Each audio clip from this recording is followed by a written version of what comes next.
cristianismo, después de 240 años de persecución y martirio hacia los cristianos, el emperador Constantino, en el año 313 después de Cristo, promulga un edicto donde prohíbe la crucifixión, así como los eventos de los gladiadores.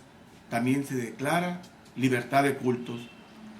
En el año 325 se realiza el Concilio de Nicea, donde se promulga el símbolo niceno o símbolo de la fe, que es una declaración dogmática conocida como el credo.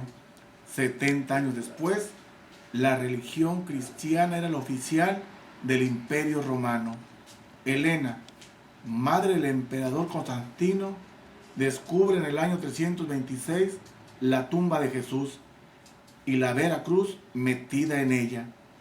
Se llevaron a cabo posteriormente varios concilios para ir definiendo la doctrina cristiana. En la Meca, en el año 622 después de Cristo, nace el Islam, que significa sumisión, donde reconocen a Alá como el único Dios existente. En el año 1054, la Iglesia del Occidente y la del Oriente se excomulgaron mutuamente por diferencias católicas, por diferencias teológicas y políticas. Un elemento determinante para esa separación fue que la Iglesia Católica Romana Latina nombrara al obispo romano papa, es decir, padre de todas las iglesias, siendo esto no aceptado por la Iglesia Oriental Ortodoxa, es decir, la de Oriente. En el año 1095 al año 1204 se lleva a cabo las cruzadas para detener el avance de los musulmanes, así como para recuperar Jerusalén. En el siglo XIII, Santo Tomás de Aquino publica la Suma Teológica. En el año 1506 es aceptada la idea de un purgatorio y las indulgencias, que ya eran utilizadas desde el siglo IV, se convierten en fuente para la construcción de más iglesias. En el año 1517, el fraile católico Martín Lutero comienza la Reforma Católica. Se basa en la cita de la Biblia Romanos 1.17, que dice: el hombre no es justificado por sus obras, sino por su fe en Cristo. En 1525 se inicia el movimiento anabaptista, rebautizados, porque va contra el bautismo en la infancia. Surgen los menonitas. Posteriormente surge el movimiento bautista en Alemania. El bautista Juan Bullian, 1628-1688, pasa en la cárcel 14 años por predicar el Evangelio sin licencia anglicana. Escribió el libro El Peregrino, que es la suma teológica evangélica más leída. En 1534, Enrique VIII es nombrado por su parlamento como cabeza de la Iglesia Anglicana, también llamada Iglesia de Inglaterra. Así se independizan religiosamente de Roma.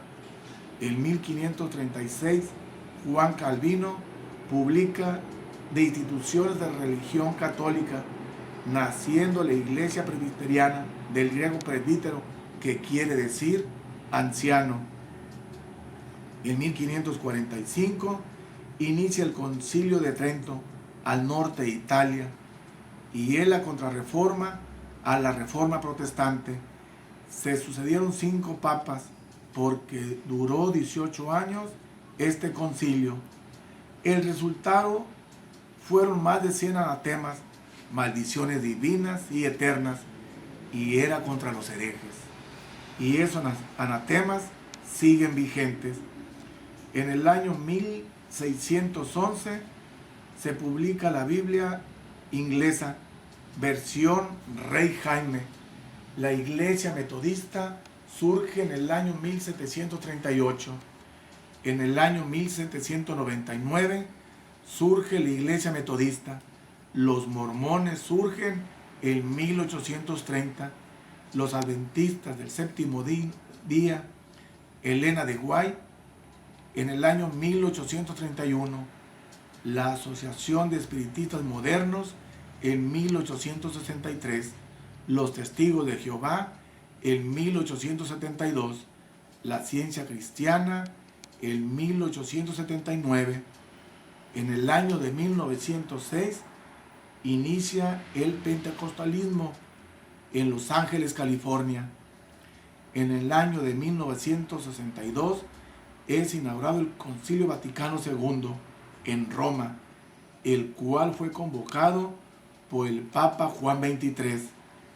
Uno de los resultados del Concilio Vaticano II fue que la misa ya no se oficiara en latín y que el sacerdote estuviera de frente a los feligreses.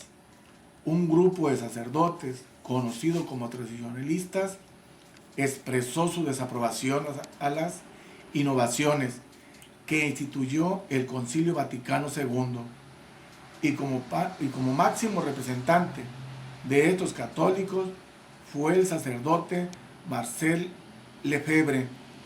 También les comentaré de la teología de la liberación, que es una corriente teológica que nació después del Concilio Vaticano II y de la Conferencia de Medellín. Ellos ponen énfasis en la respuesta del cristianismo frente a la pobreza, teniendo como marco las cercanías del cónclave para designar próximo papa. Les contaré que se publicó un libro llamado Las profecías del Papa Juan XXIII, autoría del periodista italiano Pier Carpi.